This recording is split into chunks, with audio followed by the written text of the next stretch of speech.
Hello dear students. तो बच्चों, हमने लास्ट लेक्चर में एनसीईआरटी की एक्सरसाइज 9.6 शुरू की थी और समझाया था लीनियर डिफरेंशियल इक्वेशन की पहचान क्या है, उसे सोल्व कैसे करना है और एक क्वेश्चन भी करवाया था। तो चलिए उसी एक्सरसाइज का सेकंड क्वेश्चन सोल्व करते हैं। तो solve the differential equation dy by dx plus 3y equal to e raise to power -2x।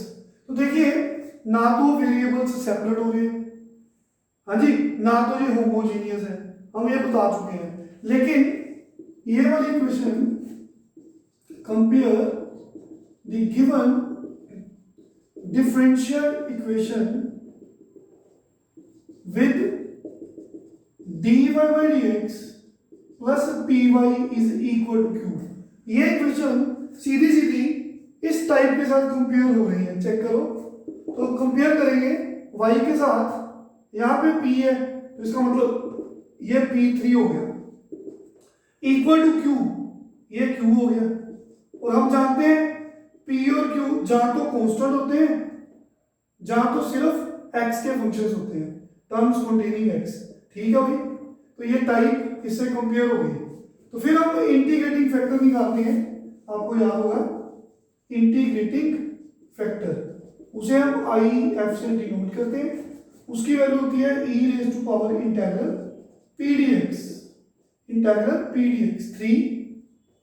3 को बाहर ले लेंगे, integral of D X X होता है। इंटीग्रेटिंग फैक्टर के साथ c नहीं लिखते, याद रखना। फिर हमने कहा था सॉल्यूशन इज गिवन बाय, इसके लिए हमने एक फॉर्मूला याद कराया था, y मल्टीप्लाई इंटीग्रेटिंग फैक्टर, याद है सबको, integral q multiply integrating factor dx plus c। तो बच्चों, integrating factor e raise to power 3x, q कौन है e raise to power -2x, integrating factor कौन है e raise to power 3x। तो बच्चों, ये इंटीग्रल सोल्व कर लेंगे, you will get the answer. देखिए y e की पावर 3x integral when the basis are same powers are added, -2x plus 3x 1x, तो प्लस c, ये फॉर्मूले का पार्ट है। तो बच्चों, e की पावर x का इंटीग्रल e की x होता है, ये आपका आंसर है, छोड़ सकते हो। कई बार बुक वाले क्या करते हैं, यहाँ पे e की 3x से दोनों तरफ डिवाइड करते हैं। जब यहाँ पे e की पावर 3x नीचे आएगी, basis are same, powers are subtracted, divide हो गए। जब c के नीचे आएगा तो ऊपर जाके ऐसे, आप यहां तक भी छोड़ सकते हो आंसर, यहां भी छोड़ सकते हो, ये आपकी चॉइस है। समझ आया? Very very easy question, this is question number 2। तो देखिए नेक्स्ट क्वेश्चन बिल्कुल सेम है, क्वेश्चन नंबर 3, आप खुद ट्राई कर सकते हैं। क्वेश्चन 3, 4 आपके लिए। तो हम 5th क्वेश्चन सोल्व कर रहे हैं। Solve the differential equation cos square x dy by dx plus y is equal to tangent x। हाँ जी बच्चों, तो देखिए इसको सोल्व करना है, इसका सॉल्यूशन निकालना है। तो देखिए सबसे पहले मैंने cos स्क्वायर x से दोनों तरफ डिवाइड किया। रीजन आप सबको क्लियर होना चाहिए कि इसका कोएफिशिएंट 1 बनाया पहले मैंने, तो मैंने cos स्क्वायर x से लेफ्ट हैंड साइड को डिवाइड किया, तो यहाँ पे cos स्क्वायर x खत्म हो गया और इसके नीचे आ गया। और बैलेंस करने के लिए राइट हैंड साइड में भी cos स्क्वायर x से डिवाइड करना है। आप लिख सकते हो divide both sides by cos square x। हाँ जी बच्चों, तो cos स्क्वायर x से लेफ्ट हैंड साइड को डिवाइड किया, फिर राइट हैंड साइड को किया। तो हम जानते हैं 1 ओवर cos सीकेंड होता है, तो 1 over cos square secant square x हो जाएगा, साथ में y। और ये टेंजेंट क्या होता है, साइन डिवाइड बाय कोस, तो कोस पहले से भी है, ऐसे क्लियर हो गया सबको। वैसे तो छोड़ो, और इजी कर देते हैं, tan ऐसे ही करेगा, ये कोस स्क्वायर है 1 over cos square secant square x। इसका रीजन अभी आपको समझ आएगा। Compare this differential equation by dy by dx plus py is equal to q, where p is equal to, जो y के साथ लगा है, सीकेंट स्क्वायर एक्स। और क्यू कौन है? जो राइट हैंड साइड में है, tangent x secant square x. देखिए पी और क्यू जहां तो कांस्टेंट होते हैं, जहां तो एक्स के फंक्शन होते हैं। पी भी एक्स का फंक्शन है, क्यू भी एक्स का फंक्शन है। एक्स की टर्म्स है ना बच्चों, तो हम इंटीग्रेटिंग फैक्टर निकालते हैं जो होता है e की power integral P D x. तो p की वैल्यू पुट कर देंगे और सीकेंट स्क्वायर का इंटीग्रल सबको पता है, टेंजेंट एक्स है, यहाँ पे c नहीं लिख रहा। तो सॉल्यूशन इज गिवन बाय, ये फार्मूला आपको याद है, solution is given by what is the formula, y multiply integrating factor integral q multiply integrating factor dx plus c। तो व्हाट इज इंटीग्रेटिंग फैक्टर, ये निकाला होगा e की पावर 10x। q कितना है, ये रहा q 10x into secant square x, y integrating factor integral q into integrating factor. तो इंटीग्रेटिंग फैक्टर कौन है, e की पावर 10x। अब पता लगा कि 10 और सीकेंट क्यों रखा था, क्योंकि ये 10 और सीकेंट में आ गया सब कुछ। इस इंटीग्रल को सोल्व करना है, इसको सेव कर लो, इक्वेशन नंबर 1। तो इस इंटीग्रल को सोल्व करना है, तो प्लस सी है ना बच्चों, ये प्लस सी फॉर्मूले का पार्ट है, इसको सेव कर लो।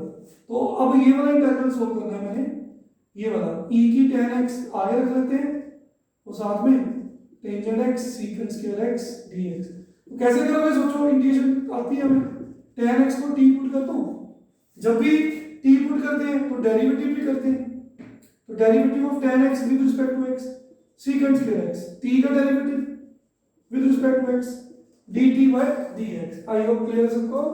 तो देखेंगे बच्चों, तो integral is equal to, integral में जाएंगे, हमने 10x को t पुट किया है, यहाँ पे t आ जाएगा लाइक दिस। फिर देखिए आगे है 10x into secant square x, तो 10x तो t है, ये देखिए t है, और सीकेंट स्क्वायर x dx, इसको ऐसे लिख दो ना, सीकेंट स्क्वायर x dx, अगर ऐसे लिख दो एक ही बात है ना, ठीक है, लिख दो ऐसे भी लिख लो चाहे, ठीक है।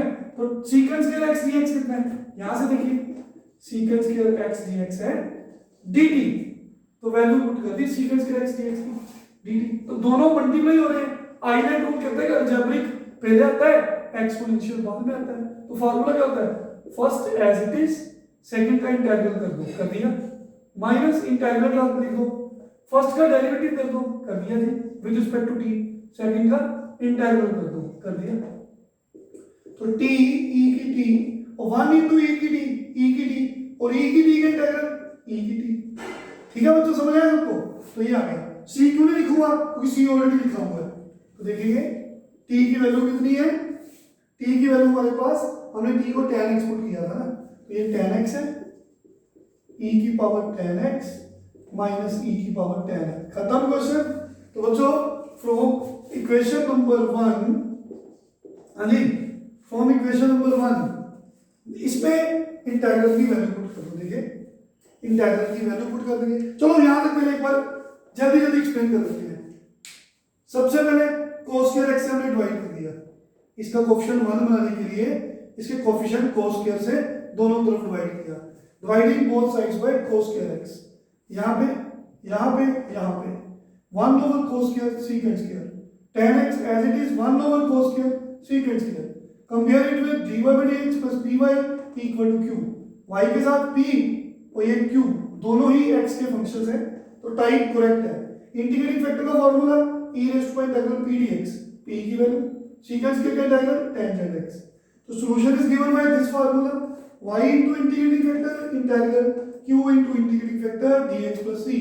तो इंटीग्रेटिंग फैक्टर की वैल्यू पुट कर दो और q की वैल्यू पुट कर दो और इंटीग्रेटिंग फैक्टर की वैल्यू पुट कर दो dx plus c।